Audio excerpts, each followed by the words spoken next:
The question is to ask the Minister about, when other departments engage private companies for contract work, will your department send out guidelines as to regards to be given to the conditions of workers in those private companies, including trade union recognition? So I'm interested to hear a statement on that matter. Thanks, Cathaoirleach, and thank the Deputy for the question. Public procurement is the acquisition, whether under formal contract or not, of works, supplies and services by public bodies. National rules governing public procurement must comply with relevant EU, WTO and national legal requirements and obligations. Under EU law, public contracts above a certain value must be advertised EU-wide and awarded to the most competitive tender in an open and objective process. The aim of European and national rules is to promote an open, competitive and non-discriminatory public procurement regime which delivers best value for money. In this regard, public procurement rules, including provisions that allow Member States to require a contractor to comply with EU and national legislation on the protection of labour rights. As a consequence, public procurement procedures require applicants to meet certain standards when applying for public contracts, and applicants are required to make declarations in relation to their financial standing, their legal standing and in relation to payments of taxes and social contributions. They must also be compliant with relevant labour law. These requirements are set out in the template documents used in the tendering for goods and services, which have been developed by the Office of Government Procurement in conjunction with the Office of the Attorney-General and the Chief State Solicitor's Office. I launched the public procurement guidelines for goods and services last July. These guidelines promote and reinforce improved best practice, standardisation and consistency of approach amongst public procurement practitioners. However, the management of a tendering process for a public contract is a matter for each contracting authority, and it is their responsibility to assist the tenderers comply with all requirements of the process. Once awarded, the conditions of the public works contract require the contractor to certify compliance with employment law, to maintain records of all those employed on their site, regardless of whether they are employees of the contractor or their subcontractors, and the hours worked by them. Where requested, the contractor must also provide details of the payments made to those employed on the site. Where the contractor fails to comply with their obligations under the contract or employment law, deductions may be made from payments due under the contract until the situation is rectified. It is important to note that employment law and its enforcement in public and private contracts is a matter for the relevant state authorities, including the Workplace Relations Commission and the Departments of Business, Enterprise and Innovation and the Department of Employment Affairs and Social Protection. Okay, so I specifically want to raise the case of a company called Extern. This is a Northern Ireland-based company with charitable status. They have been engaged by a number of departments, including the Department of Children and Youth Affairs, the Department of Justice and the HSE.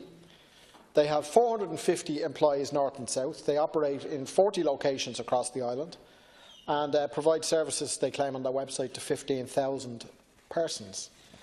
Now, this company refuses to recognise a trade union here in this Republic.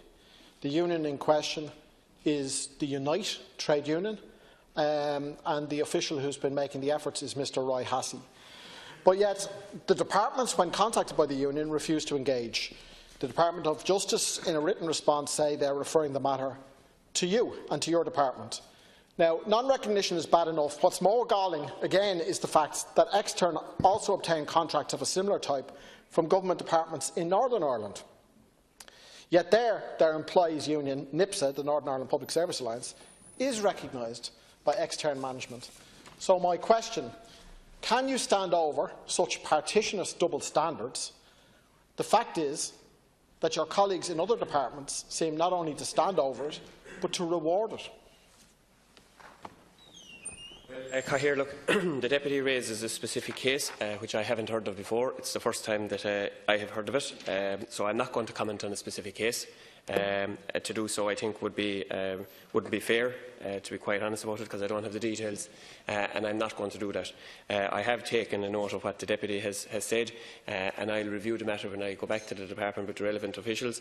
But again, to reiterate, the Office of Government Procurement's role is the setting out of the contracting tendering process. It is a matter for whatever the tendering authority is, and I don't know which tendering authority the Deputy has referred to here. It is a matter for them to make sure that all of the conditions that are laid down under Irish law and those EU provisions which have to be complied with have to be complied with. It is a matter for that tendering authority, in this case whatever the agency of the state is. And as I said in my initial response, there are mechanisms available, including the Workplace Relations Commission, which are available to everybody. But the specific case here is I don't know the details, nor will I comment on them today. When you discuss the specific case with your officials, I would ask that you would send a written reply to my question to myself. But it is not just this company, it is not just Extern. Government departments and local authorities have been awarding construction contracts to firms who have delivered on those contracts on the basis of bogus self-employment practices, when it was clear from the outset that the bids were so low that they could only be delivered in such a manner. We've submitted written questions to yourself and to other ministers regarding the collapse of the UK-based firm Carillion, which not just in Britain but also here in Ireland has jeopardised various public works, including the construction of 6 schools. Minister, a profound debate has been taking place in Britain over the last week about the need to reverse the trend of outsourcing for a number of reasons, not just because of the ability of private firms to deliver, or inability, but also because of the important question of workers' rights. This debate needs to happen here, and I put it to you, Minister, that it's clear that your government seems to be at one with the British Tories on these issues. Chairman, first of all, I'm not going to get drawn into what Deputy Barry wants, some sort of a cul-de-sac of name-calling. I think this is an important issue, and his attempt to trivialise a matter at the end of it, I don't believe does the issue in to do any fairness or any justice to the issue. I would like to, for the record of the House and for the benefit of the information of the House, both myself and Minister Donoghue discussed this matter this morning in relation to the other matter, and I know Deputy Cleary raised it as well. Minister Donoghue is very confident that the schools in question in relation to the Carillion contracts will be delivered, and the NDFA have been spoken to by himself yesterday, and he is very confident that the risk will be mitigated to those schools and that the schools in question will be looked after. But I am not going to get drawn into specific allegations that have been made in the House in relation to companies today that have been named. I have taken the names of the company in question. I am going to refer the matter to my officials, and I will revert to the Deputy in due course.